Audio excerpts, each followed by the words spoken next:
Bienvenue dans la chaîne des métiers, le podcast solidaire de la FAGE, l'association française d'accompagnement des jeunes entrepreneurs qui ouvre les portes des carrières de demain.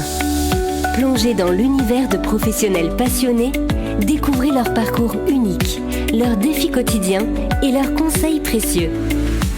Que vous soyez en quête d'orientation ou en pleine reconversion, chaque épisode est une opportunité de trouver l'inspiration et d'imaginer votre avenir. Prêt à explorer la chaîne des métiers ? C'est parti ! On est parti, on est même plutôt bien arrivé. Bienvenue à vous si vous nous écoutez sur ce podcast de la chaîne des métiers. Aujourd'hui, nous allons nous intéresser à une invitée au féminin. Elle s'appelle Claire, son job, son métier, c'est adjointe de conservation du patrimoine et des bibliothèques. Je salue Claire, bonjour. Bonjour.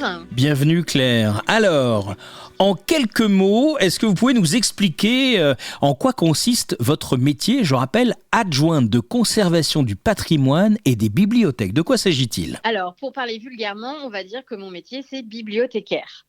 Mmh. Et en fait, je travaille dans une bibliothèque et mon devoir est de ranger les livres tous les jours, de pouvoir les maintenir dans un bon état de conservation, c'est-à-dire qu'ils soient toujours en bon état pour la consultation au public, et de pouvoir conseiller et renseigner les lecteurs ou les usagers qui viennent sur le lieu pour diverses recherches ou de plaisir. D'accord, très bien. Alors, on va rentrer un petit peu dans le vif du sujet par rapport à certains auditeurs et particulièrement des étudiants qui nous écoutent.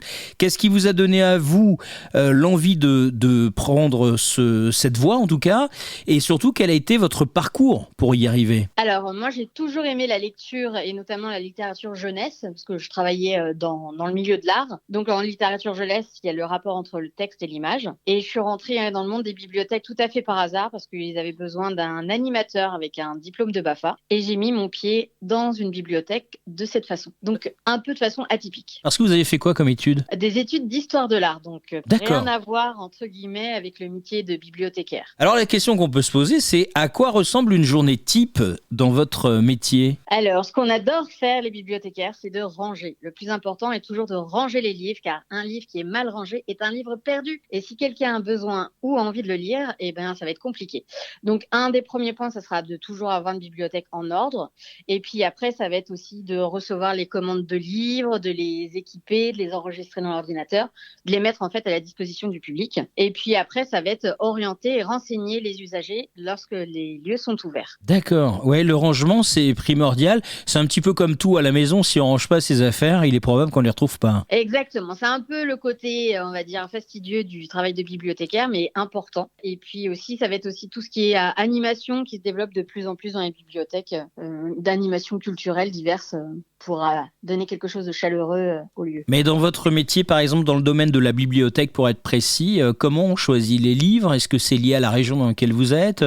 Est-ce qu'il y a des règles ? Comment vous travaillez autour du choix des livres ? Parce qu'il faut souvent avoir des nouveautés, mais il faut aussi avoir les grands classiques. Comment ça se fait ? Voilà. Alors après, ça dépend de quel type de bibliothèque dans laquelle on travaille. Si c'est une bibliothèque universitaire, une bibliothèque publique comme une bibliothèque municipale ou de recherche, ça sera pas les mêmes fonds. Et par exemple, on fait des veilles documentaires par rapport à des éditeurs ou des sites spécialisés. Il y a des librairies aussi qui viennent nous présenter les différentes parutions. Et puis après, des fois, il y a les coups de cœur, les classiques, les nouveautés. Et il faut avoir un panel de tout pour représenter l'ensemble de ce qui est publié et l'ensemble de la population qui peut être intéressée par les divers documents. Alors, Claire, pour vous, quelles sont les compétences, les qualités essentielles pour réussir dans ce domaine de la bibliothèque ? Alors, je dirais qu'il faut être un peu organisé parce que pour ranger et puis pour structurer son travail.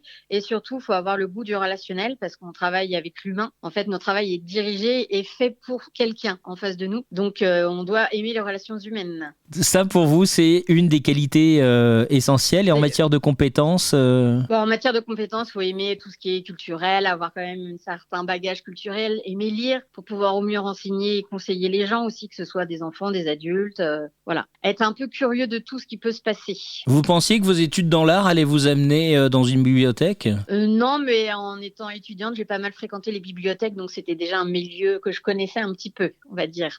C'était pas si étranger pour moi. Parce que quand vous avez commencé ces études, vous pensiez que vous alliez faire quoi dans la vie ? Je pensais que j'allais travailler dans un musée et que j'allais faire des visites guidées pour les gens. D'accord, donc là vous faites des visites guidées de livres en fait. Un petit peu ça dépend du jour, mais des fois ça peut arriver. Alors je vais vous demander un petit peu comment évolue votre métier ces dernières années. D'ailleurs, il y a combien de temps que vous pratiquez, vous ?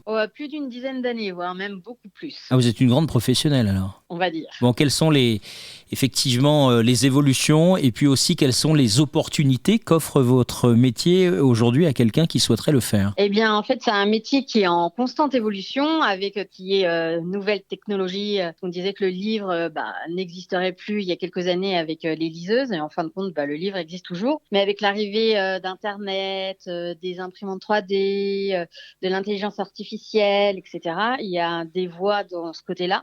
Parce qu'on a besoin de tout ce support aussi culturel pour s'enrichir les uns les autres. Mmh. Et ça se développe pas mal dans les bibliothèques. Je crois savoir, Claire, puisqu'on parle d'évolution, c'est que dans le cadre de votre métier, vous avez fait une découverte et ça vous a donné envie de faire un pas de côté et vous devez comprendre où j'essaye de vous amener oui, tout à fait. Le conte. Racontez-nous. Exactement. Eh bien, je faisais des accueils de classe pour les enfants et j'ai commencé à raconter des histoires. Et en fait, je me suis tournée vers la littérature orale, qui est tout ce qui est conte. Et je me suis complètement passionnée. Et depuis, j'adore faire les accueils pour les enfants, mais aussi pour les adultes, parce que les histoires, il n'y a pas d'âge pour les entendre. Et donc, du coup, je me suis un peu spécialisée dans cette branche. Quand on parle d'adjointe de conservation du patrimoine, parce que je pense que certains vont se poser la question, il n'y a aucun rapport avec le domaine de la bibliothèque. Alors si, en fait, c'est un titre de la fonction publique territoriale, parce que je travaille dans la fonction publique territoriale, et c'est un grade qui est attribué aux agents à mon titre d'argent dans la bibliothèque. D'accord. On ne doit pas confondre ou faire l'amalgame avec les médiathèques, et pourtant, on trouve dans les médiathèques des livres. Oui, alors maintenant, on va dire que les bibliothèques, c'était le terme générique d'il y a très longtemps, parce qu'on ne trouvait que des livres.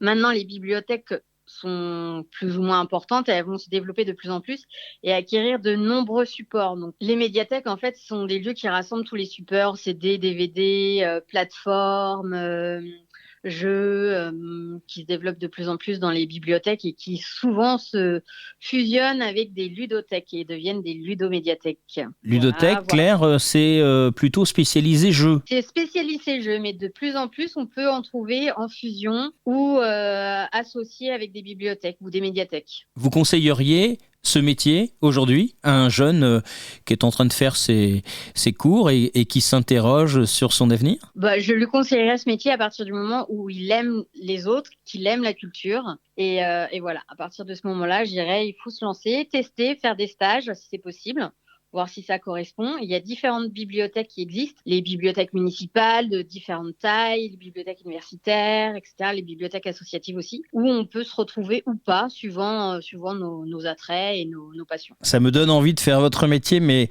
ce podcast va peut-être me donner envie de faire tellement de métiers qu'une seule vie, évidemment, ne sera pas assez suffisante. Merci Claire d'avoir été avec nous.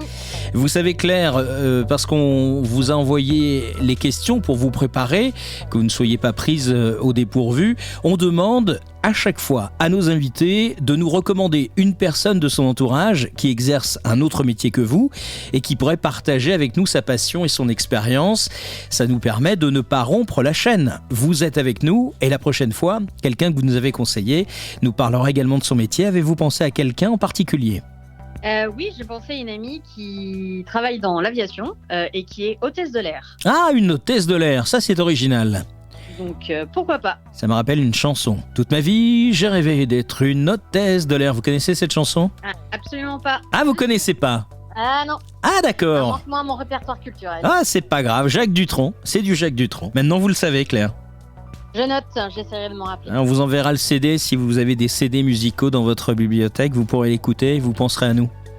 Ça marche, avec plaisir. Merci Claire, merci d'avoir été avec nous. Je rappelle votre métier, vous êtes adjointe de conservation du patrimoine et des bibliothèques. Et vous qui nous écoutez, n'oubliez pas, ce rendez-vous est aussi le vôtre. Si vous avez un métier original, si votre métier est banal mais que vous l'adorez et que vous avez envie d'en parler, eh bien vous savez où nous trouver. Ça s'appelle, vous vous souvenez ou pas, la chaîne des métiers. On compte sur vous, à bientôt. Merci d'avoir écouté La Chaîne des métiers, le podcast de Lafarge qui dévoile les richesses du monde professionnel. Vous avez aimé cet épisode ? Partagez-le autour de vous et contribuez à cette grande chaîne solidaire pour l'orientation des jeunes. Et si vous connaissez un professionnel inspirant, n'hésitez pas à nous le recommander. Retrouvez-nous sur l'ensemble des plateformes de podcast, réseaux sociaux et sur notre site www.afage.fr pour découvrir d'autres épisodes et accéder à des ressources complémentaires. Ensemble, construisons un avenir où chacun trouve sa place. À très vite pour un nouveau voyage au cœur des métiers passionnants.